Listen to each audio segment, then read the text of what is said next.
Why is it that we feel we can't remember anything anymore? That was the most common question I would get from my patients. They start forgetting like where the keys are at, or they stop remembering things. And they say, hey, is this Alzheimer's?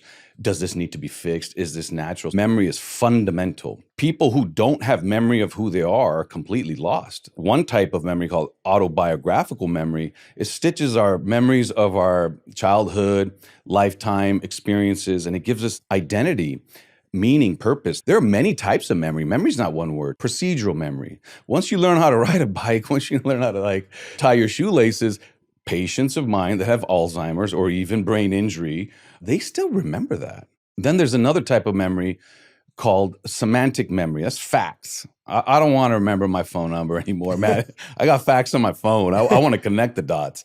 So those kind of things aren't as important. Then there's a third type you can call episodic memory. Now that's important. Unfortunately, that type of memory is what's lost with dementia, with aging. And people worry about that. Like, does this mean I'm aging normally, or is this the onset of Alzheimer's? We don't have that answer. So whether you end up having Alzheimer's or whether you just have age-appropriate subtle loss of memory, it begins with like, where did I put my keys? It all begins that way. We can't tell you which one's going to go to 10 years later. That adult says, I can't find my way home.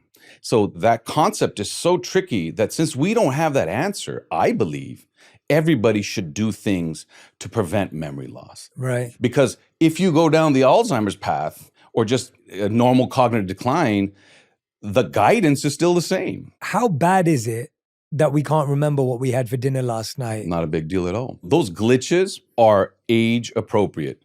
That happens in our 30s, 40s, 50s, 60s as we get less young.